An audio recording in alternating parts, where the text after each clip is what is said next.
rồi các bác xin nè. Sai sổ tông à. Sai sổ tông bắt tổ một đó. Tổ lo. Tổ đi có. Chà, cái này chỉ xì đó, cái này cái không biết đâu nè. Xì đâu. Ôi rồi, đây sổ.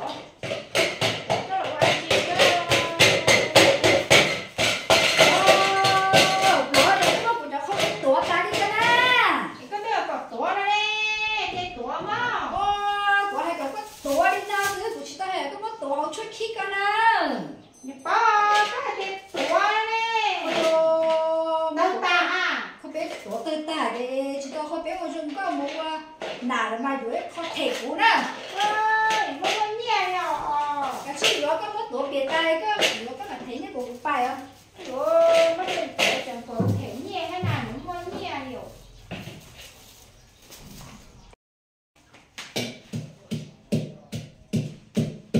Rồi, các bác xin nè. Tôi có chó ra bên cháu ơi.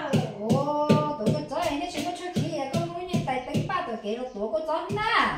Wow, có chỉ bao lấy tiền lúc nào giờ cho khí cầu lì lo. Lúc nào giờ lại giờ lúc tài cho ba ha, có chỉ bỏ em. Mua cái đồ chó, mua cái cho khí. Là cho trả thì cho khí theo cái chó cầu lì theo tôi nhẹ chơi nó mồ. Có chỉ bỏ đó là tôi nhẹ kia. Lúc cho khí hỏng nó nè. Tao mà tôi cũng thêm của nó wow. Chỉ sai số. Có chỉ kế thế mà. Tôi có nhẹ vô. Trong tổ chắp đâu. Nó có nhẹ vô vô. Tôi lại nhìn nhẹ đây. Nó có con nhẹ đây, con nhẹ nó có nhẹ vô. Thế đó. Cơ vô. Lên chào. Xin à. Của tôi này nói tia, của tôi thấy tôi cứ chó một bé tổ của chó nó mở nó. Ôi dồi, tại nó tôi chỉ là nó khét thì con gì nó trông thô thế. Nó chỉ có chó nó mở tay, nó có xe. Ôi chà xe, tôi thấy tôi cứ chó nó tên này cái nông khẩu sở sự để chờ sự cha bỏ chuyện họ sẽ tới cái gì lo đi đó. Ê, nhìn lo hả tia. Ô, nó nè. Ê, nhìn lo tia, của tôi thấy tôi cứ chó nó xưa nè. Ôi, giờ thấy tôi có mặt tao á, giờ tiền nên nó giống khẩu để chờ của tôi chỉ lo để sự tôi để tôi chó mà chỉ tao này tôi có thể nó bay. Ê, tôi nó à. Rồi, lại cái cái.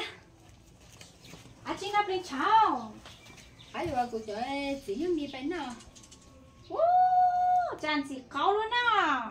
Chưa cáu rồi, nếu mà có chó thế thì chưa cáu kia con nó do cáu chê, có chỉ thay thế nha nó đau nữa nè. Giờ chỉ cáu thì chỉ có ít bao nhiêu này đó. Chưa cáu chỉ có nhiêu rồi.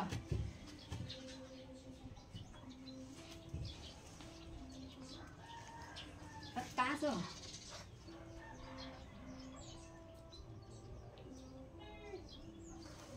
Chỉ có cái hồ. Chưa cáu để bãi vừa bãi nó nên tao nó chỉ tao. Cũng mà bác có gì ạ? Có hạt chè do nó chỉ có chè chỉ ở nhà nào phải không? Nhưng mà chè cũng mua đó. Anh nó tự chuyên ca bày tiền chỉ thấy nhẹ rồi.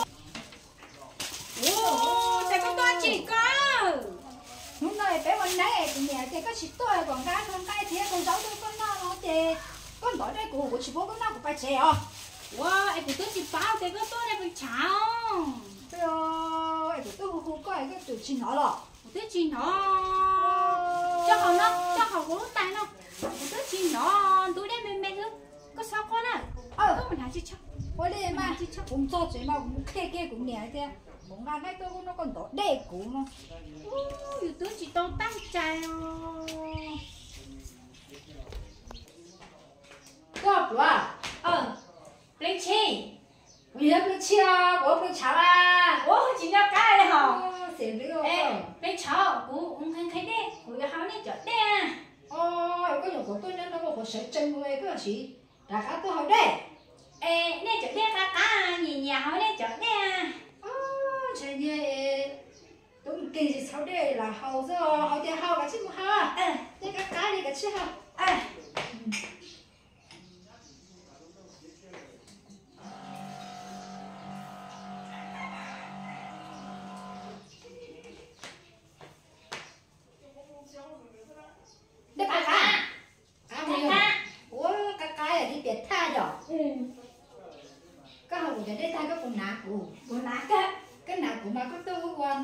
liền tụi chim phú đây có hở vậy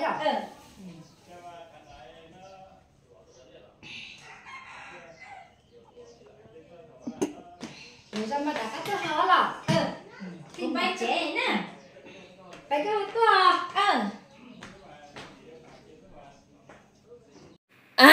mi phơi rồi nó có quá lo tới đi dù chè mới như sao mà dù lo tới đi ta chè chỉ như nhau dù ăn chín năm rồi mà chè mỗi lần đem lên tiền nó chè từ từ cháy lá chè rồi cái món sẽ đây rồi nó chè rồi còn nó chè còn cho món chè vì cho nó nhẹ em đỡ nó có chè của xíu nó nhẹ em không à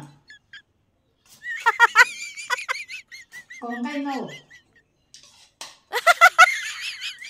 tôi sẽ bán để cái gì mà cái này tôi cái gì mà rồi cống mà chúng nó cho nó nói chè chúng nó mong coi nó xíu rồi đó chè nó cái để chúng chè gọi sự tao nó lấy cái gì mà chè chúng nó sáng còn bỏ chuẩn bị phong dư chuẩn bị phong dư chuẩn bị cái quá lót tàu đi chè chỉ cho lót tàu đi chè chỉ tao làm thì ý chè mua cho lọ ua cho phòng bàn lại nói chè tao thì ý chè tao cho rồi nữa chuẩn bị phong dư chuẩn bị cái gì gì vậy chè